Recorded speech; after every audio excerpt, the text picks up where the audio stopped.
The sky had turned pitch black hours ago, with only a thin slice of moon peeking through scattered clouds. Tanya Jackson gripped her steering wheel tightly, her tired eyes fighting to stay alert after finishing her 12-hour nursing shift.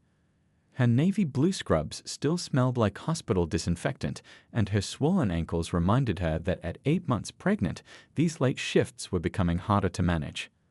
The old Toyota that had faithfully carried her through nursing school and her first 3 years at Memorial Hospital chose this moment, 11:37 p.m. on a cold October night, to give up. The car coughed, sputtered, and then went completely silent. The dashboard lights flickered before going dark. No, not here, not now, Tanya whispered, her voice cracking as she guided the dying vehicle toward the narrow shoulder of Franklin Bridge. This bridge was notorious among locals. Too narrow, poorly lit, with barely enough space for broken-down vehicles. Trucks and cars zoomed past at alarming speeds, some honking impatiently as they swerved around her now stationary car. Each passing vehicle made Tanya's car rock slightly, sending waves of anxiety through her chest. She took a deep breath, one hand instinctively resting on her rounded belly. The baby kicked in response, as if trying to reassure her. "It's okay, little one," she murmured. "Mama's just got to figure this out." With shaking hands, Tanya reached for her phone. The battery indicator flashed red, just 5% left. She hadn't brought her charger today of all days, thinking her shift would end earlier. "Please, just enough for one call," she pleaded with the device as if it could hear her. She dialed roadside assistance, counting each ring with growing desperation. "Roadside assistance, how can I help you tonight?" The voice on the other end sounded too calm for Tanya's situation. "My car broke down on Franklin Bridge. I'm 8 months pregnant, and I'm alone," Tanya explained, trying to keep her voice steady despite the fear creeping into her throat. "I understand your concern, ma'am. Can you provide your exact location and membership number?" Tanya fumbled with her wallet one-handed, squinting at her insurance card in the dim light from her phone screen. She rattled off the numbers while watching another % of battery life disappear. "Thank you, Miss Jackson. I'm showing all our technicians are currently dispatched. Current wait time is..." There was a pause that felt eternal. "Approximately 2 hours." 2 hours? Tanya's voice rose. "I can't stay here that long. My phone's about to die, and I'm sitting on this dangerous bridge. I understand your frustration, but that's our earliest availability. I've marked your situation as priority, but we're experiencing high call volume tonight." As the call ended, Tanya's phone displayed 3% battery. She quickly texted her roommate before the phone died completely. "Car broke down. Franklin Bridge. Send help if you don't hear from me in an hour." The message sent just as her screen went black. The sudden darkness made the situation feel more dire.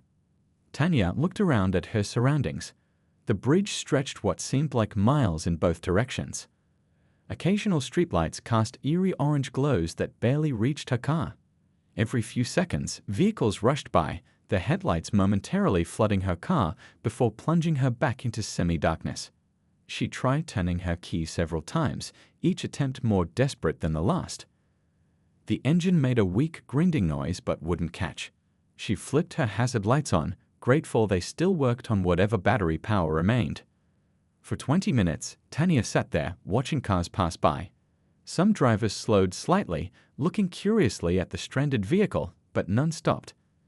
A few times, she considered stepping out and waving for help, but remembered all the warnings about standing on bridges at night, especially for a woman alone. The late October chill began seeping into the car. Tanya pulled her thin jacket tighter around herself and her unborn child. Tears of frustration welled in her eyes as she stared at the dark phone in her hand, now nothing more than a useless black rectangle. "Just gotta wait it out," she told herself, watching the glowing red dots of her hazard lights reflect against the windshield. Just gotta wait. That's when she heard it, the distinctive rumble of motorcycle engines approaching from behind. Not just one, but several. The sound grew louder, drowning out the whoosh of passing cars until her rearview mirror filled with the glare of multiple headlights. The rumble of engines grew louder until it vibrated through Tanya's entire body. Her heart hammered in her chest as she watched her side mirrors fill with the glow of headlights. 5 motorcycles pulled up behind her stranded car, their engines growling before falling silent one by one. Tanya's throat went dry. The bridge suddenly felt smaller, more isolated. She checked her car doors, locked. The baby kicked again, harder this time, as if sensing her fear. Through her rear window, she could make out 5 figures dismounting their bikes. They wore heavy leather jackets despite the cold, most with beards and bandanas. Patches covered their jackets, the words "Steel Thunder" arched over an image of an eagle with spread wings. Tanya had seen these riders around town, but had never been this close to them. "What do I do?" she whispered to herself, fingers gripping the steering wheel so tight her knuckles turned white. All the warnings she'd heard throughout her life echoed in her head. Don't talk to strangers, especially at night, especially when alone. A tall, broad-shouldered man with salt and pepper hair approached her driver's side window. He walked with the confidence of someone used to being in charge. His beard was neatly trimmed, and a faded scar ran along his left jawline.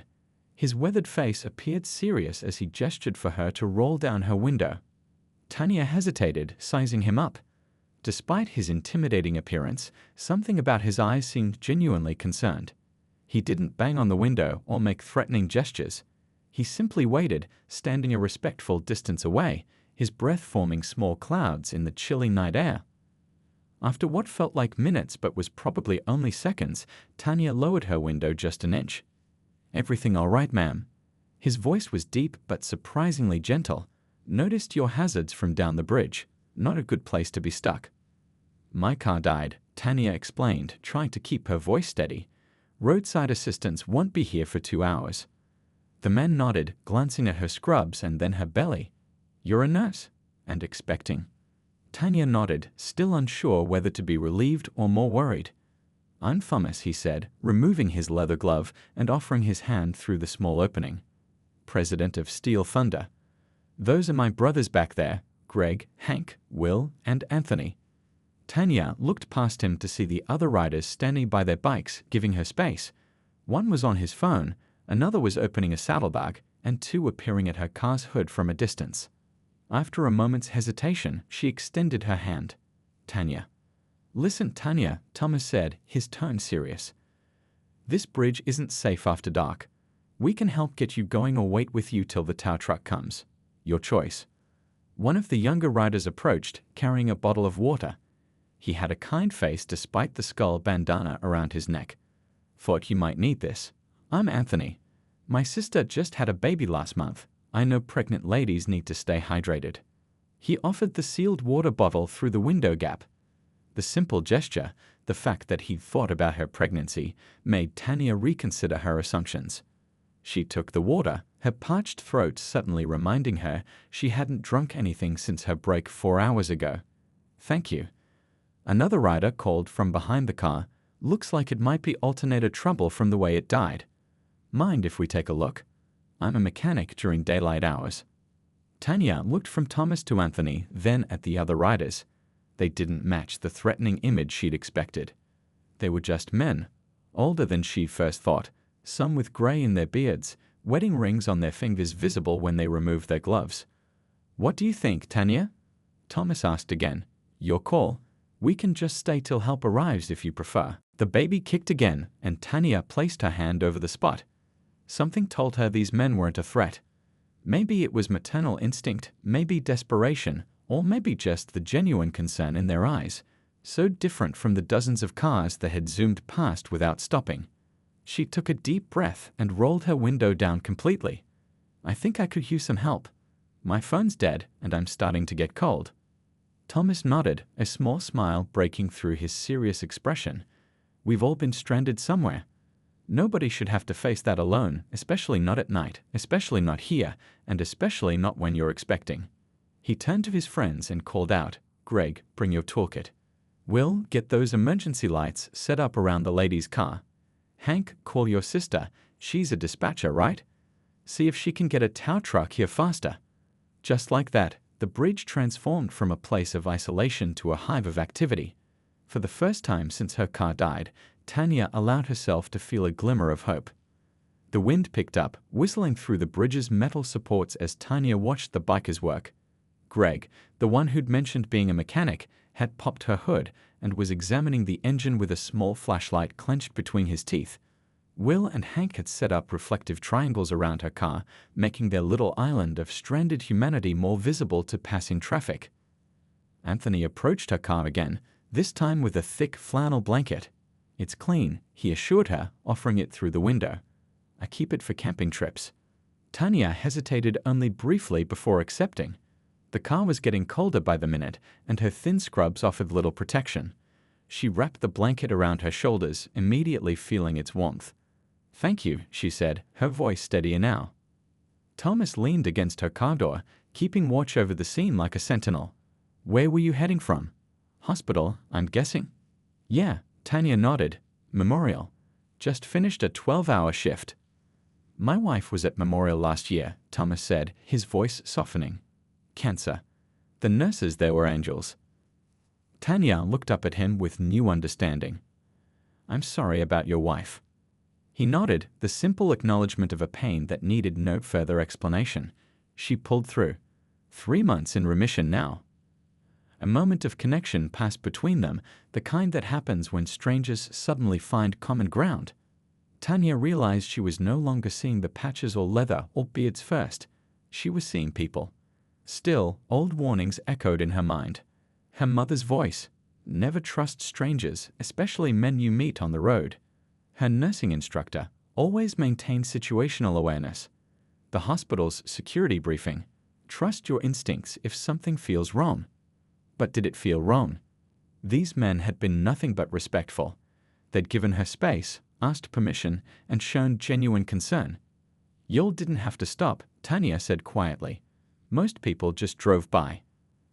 Thomas shook his head. "That's not how we operate. Steel Thunder looks out for people. Too many folks see the leather and the bikes and think we're trouble. We're just a brotherhood of riders who watch each other's backs, and anyone else who needs help." From under the hood, Greg called out, "Found your problem. Alternator belts shut to hell. No way to fix it here, but at least we know what's wrong." Hank jogged back to the group, phone in hand. "My sister says all the tow trucks are backed up from that pile-up on Highway 40. But she's putting in a priority call since there's a pregnant woman involved." Tanya felt a flutter of panic. "So we're still stuck here." Anthony, who had been quiet, spoke up. "I can ride to the gas station at the bridge exit. It's only a couple miles. Get you some food, maybe a phone charger." "That would be amazing," Tanya breathed, suddenly aware of how hungry she was. Hospital dinner had been hours ago. As Anthony mounted his bike, Thomas turned serious again. "So what's the plan, Tanya? We're happy to stay with you until help comes. Or if you're not comfortable with that, some of us can go, leave just one person. Whatever makes you feel safest." The question hung in the cool night air. Tanya looked around at the men who had stopped to help her, their weathered faces now familiar, their concerns seemingly genuine. She thought about sitting alone for another hour or more, in the cold and dark, with her dead phone and no food. Her grandmother had always told her, "Trust is a choice, baby girl, but so is fear. Choose carefully which one you let drive." The baby kicked again, as if offering an opinion. Tanya smiled slightly. "I'd be grateful if you stayed," she decided. "All of you." The relief on their faces was immediate and genuine. These tough-looking men with their leather and patches seemed genuinely happy that she trusted them. "We'll make sure you and your little one get home safe," Thomas promised, and something in his steady gaze made Tanya believe him completely. Greg closed the hood with a decisive thud. "Can't fix it here, but I've seen enough. When your tow comes, tell them exactly what I tell you. Save you from getting ripped off at the shop. We'll return from directing traffic around their impromptu gathering. Maybe we should get you out of the car, ma'am. Can't be comfortable sitting there. We could set you up on my camping chair. It reclines." Tanya considered the offer. Just an hour ago, getting out of her car around strangers would have seemed unthinkable. Now, with her legs cramping and back aching from pregnancy and a long shift, it sounded wonderful. "I think I'd like that," she said, reaching for the door handle. As she did, she caught her reflection in the side mirror, a woman making a choice to trust, to accept help, to connect with unexpected allies in a moment of need. She didn't know it yet, but this choice would change everything. With Will's help, Tanya eased herself out of the car, and onto the folding camping chair they'd set up a few feet away. The night air felt fresh against her face after being trapped in the stuffy car. She adjusted the blanket around her shoulders as Will made sure the chair was stable on the concrete bridge surface. "Better?" he asked, stepping back to give her space. "Much better," Tanya admitted, stretching her swollen ankles. "Been sitting too long." The men had created a small safe zone around her car using their motorcycles and the reflective triangles.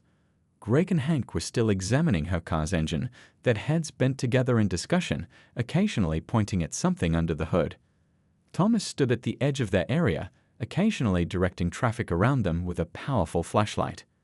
Anthony returned on his motorcycle, balancing a plastic bag from the gas station. The rumble of his bike announced his arrival before he even came into view. He parked and hurried over to Tanya with his offerings.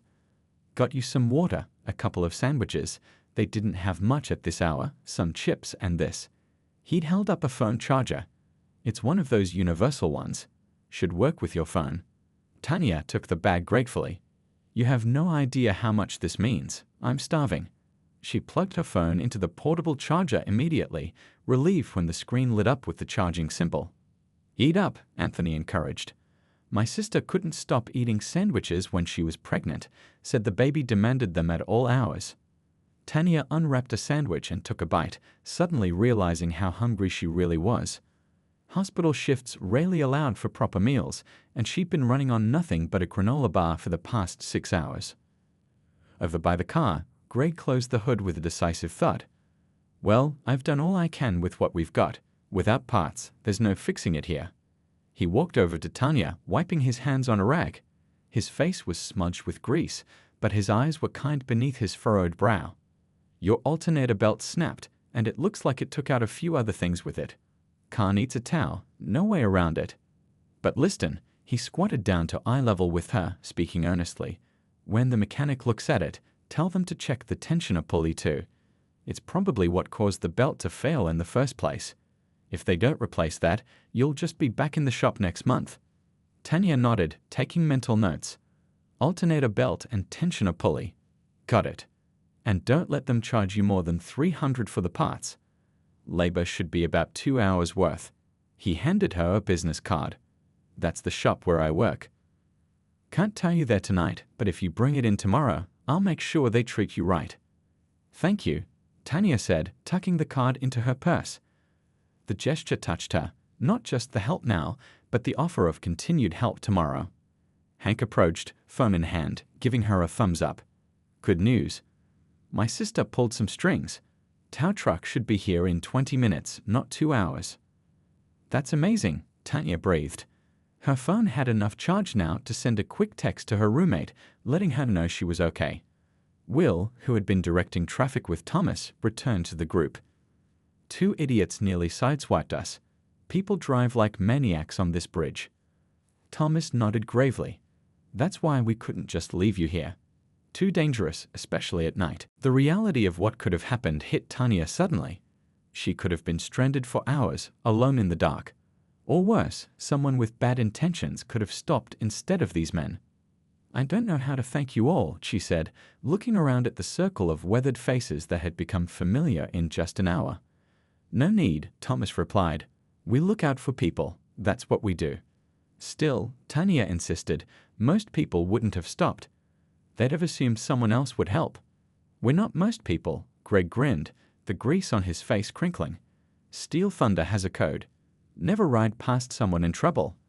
As they talked, headlights appeared in the distance, accompanied by the distinctive yellow flashing lights of a tow truck. "Looks like your chariot is here," Anthony said. The tow truck slowed as it approached their makeshift safety zone. The driver, a middle-aged man with a cap pulled low over his eyes, seemed surprised to see the gathering of bikers surrounding a pregnant woman in scrubs. "This the breakdown?" he called, jumping down from his cab. "This is it," Thomas confirmed. "Lady's alternator belt snapped. She needs a tow to a safe place." The driver looked from Thomas to Tanya with raised eyebrows, clearly not expecting to find a pregnant nurse being protected by a motorcycle club at midnight on Franklin Bridge. "You okay, ma'am?" he asked Tanya directly, a hint of concern in his voice. Tanya smiled, understanding his confusion. I'm better than okay.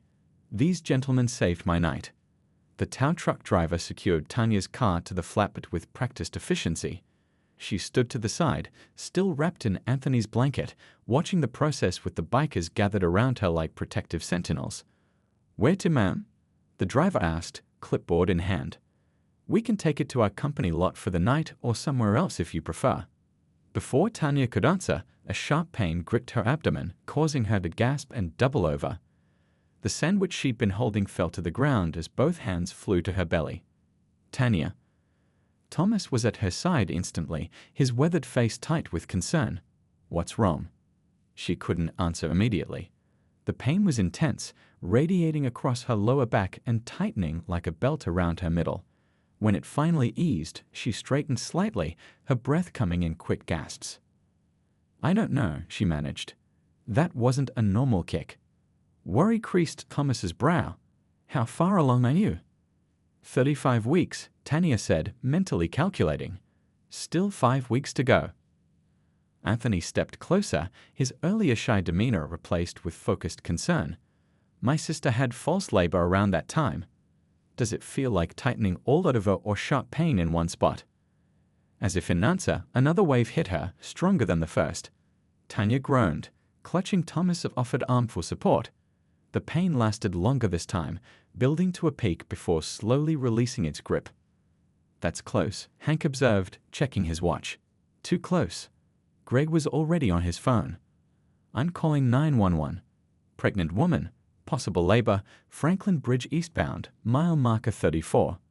The tow truck driver looked alarmed. Should she sit down?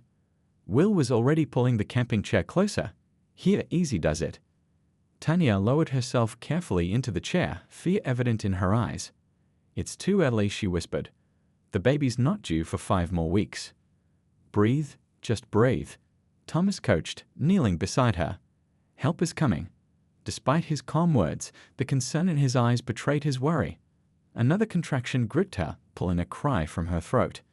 The pain was becoming unbearable, and fear clouded her thoughts. This wasn't supposed to happen here, on a bridge, surrounded by strangers. She'd planned a hospital birth with her mother present, not this roadside emergency.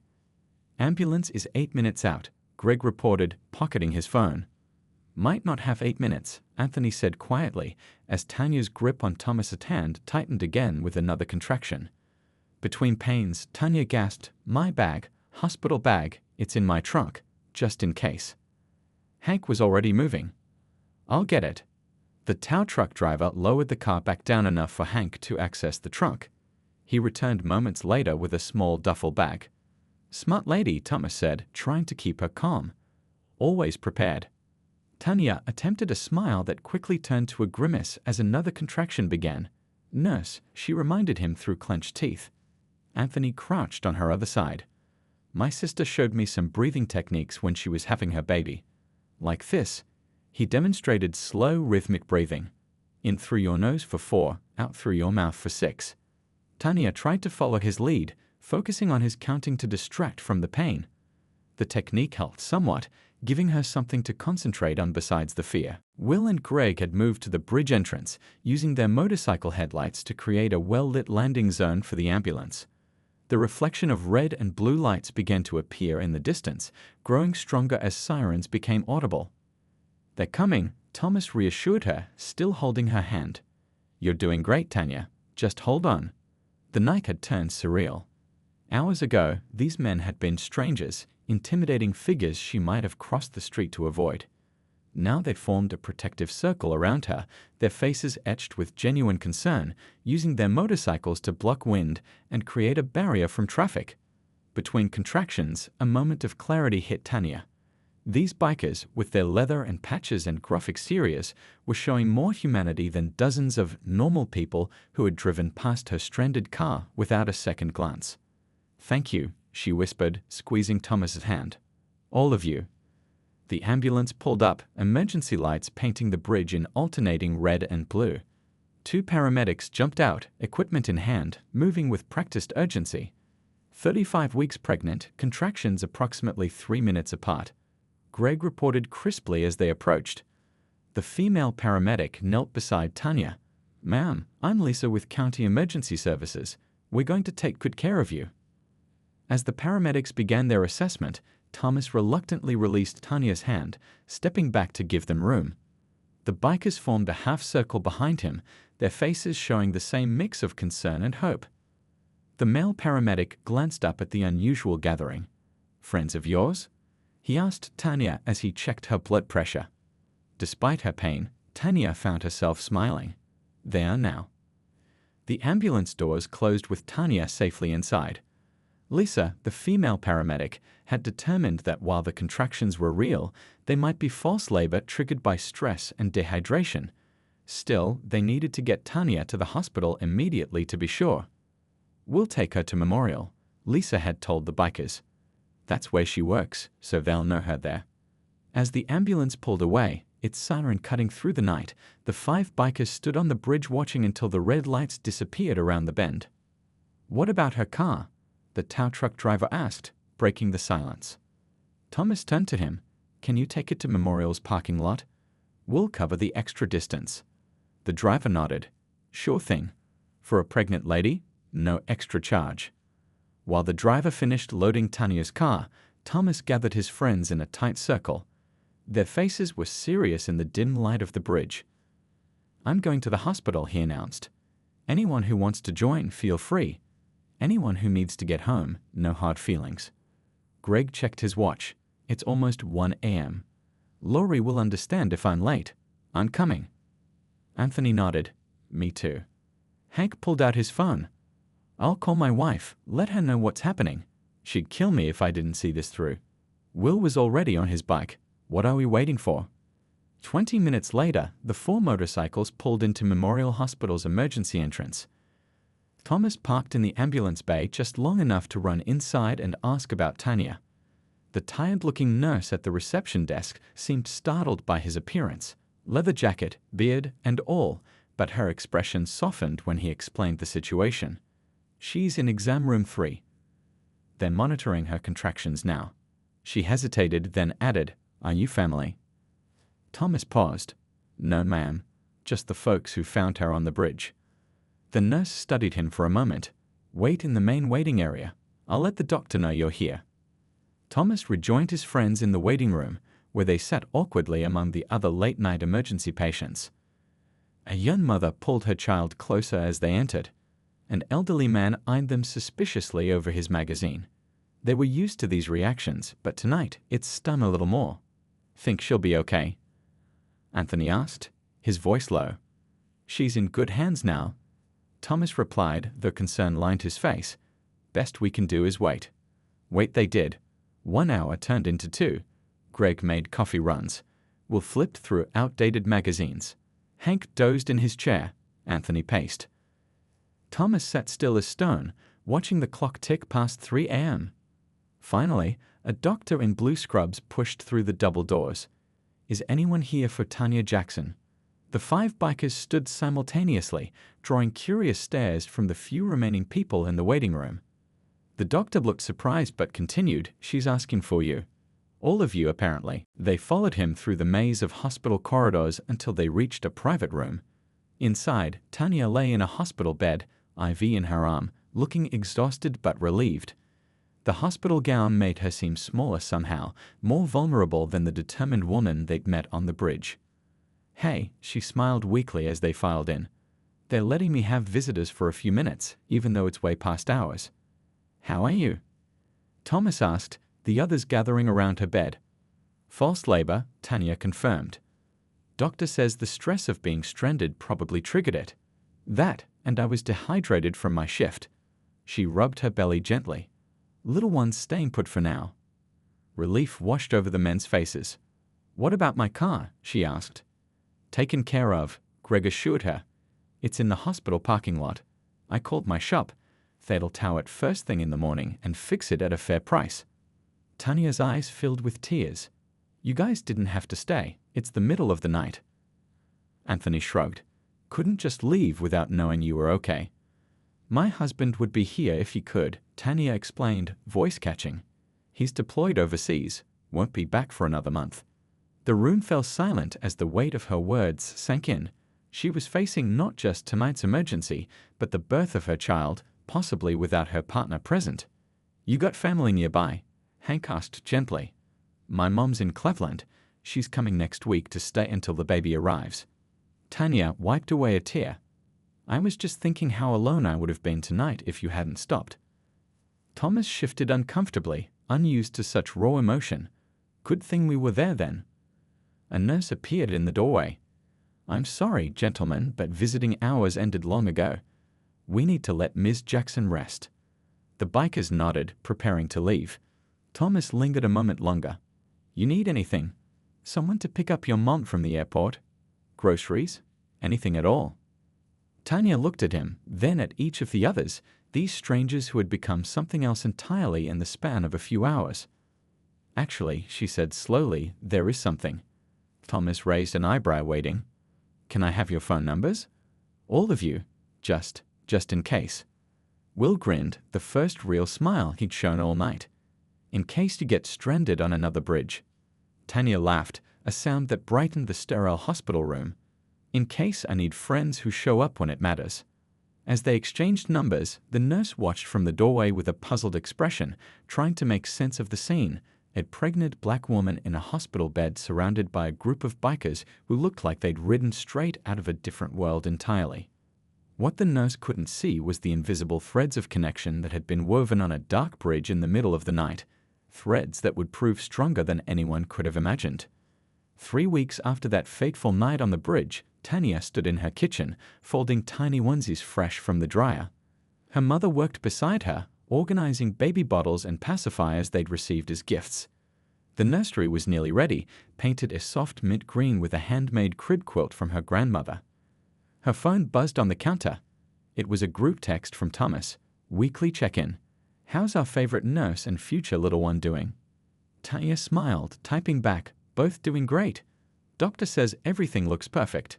Mom says to thank Greg again for fixing her car too." Since that night, the bikers had become a steady presence in her life. Greg had not only fixed her car at cost, but had also discovered and repaired 3 other issues that could have left her stranded again. Hank and his wife had brought over a home-cooked meal every Sunday. Will had assembled the crib and changing table that had defeated Tanya and her mother for days.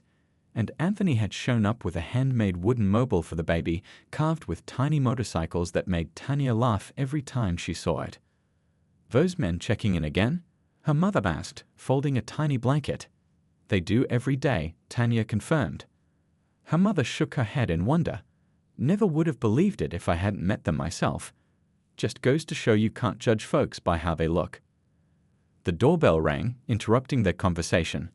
Tanya waddled to answer it, her belly now so large she could barely see her feet. On her porch stood Thomas, Anthony, and a dozen other members of the Steel Thunder Motorcycle Club, many she hadn't met before. Behind them, the driveway was filled with motorcycles, but what caught her eye was what they were carrying: bags, boxes, and wrapped packages. "What's all this?" she asked, stunned. Thomas shifted awkwardly.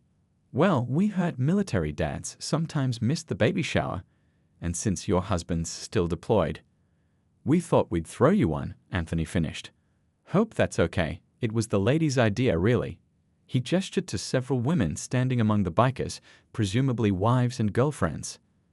Tears sprang to Tanya's eyes as they filed in, filling her small living room with leather jackets and gentle voices. The club members' wives took charge, setting up food and drinks they'd brought along. One woman, introduced as Paddy, Thomas's sister-in-law, presented Tanya with a handmade quilt sewn from Steel Thunder t-shirts. "For the baby," she explained, "so they'll always remember who's looking out for them." Tanya's mother emerged from the kitchen, initially shocked by the crowd of bikers in her daughter's living room. But within minutes, she was directing traffic, accepting dishes, and chatting with the club members like old friends. The afternoon passed in a blur of laughter, stories, and surprising tenderness from these tough-looking men and their families. They presented practical gifts: diapers, wipes, clothes, and unexpected treasures like a custom-painted motorcycle helmet sized for a toddler, for when the time comes, Will explained with a wink. As the party wound down, Thomas pulled Tanya aside. "We've got one more thing," he said, handing her an envelope. Inside was a savings bond for her unborn child's education and a handwritten note, "Honorary Steel Thunder family for life. We've got your back." Tanya clutched the envelope, unable to speak through her tears. "There's more," Thomas continued. "We took a vote at the last meeting. When your husband gets home next month, we'd like to give him an escort from the airport. A proper welcome home." "He'd love that," Tanya managed, imagining her husband's face. As the bikers prepared to leave, Tanya stood on her porch, watching them mount their motorcycles. What had started as a breakdown on a bridge had become so much more. A reminder that family sometimes forms in the most unexpected ways. Just as they were about to pull away, Tanya felt a sharp, familiar pain. This time, she knew instantly it wasn't false labor. "Thomas," she called out, one hand on her belly. "I think it's time." The bikers froze, then erupted into action. Thomas was by her side in seconds, while Anthony called 911. Her mother appeared with the hospital bag they'd kept ready by the door. "Looks like this little one wants the whole club present for their grand entrance," Thomas said, helping Tanya to his truck. Surrounded by her unlikely guardians, Tanya felt no fear, only gratitude. As the contraction eased, she looked around at the circle of concerned faces, faces that had once been strangers, now transformed into something else entirely. The night on the bridge had been just the beginning of a story none of them could have predicted.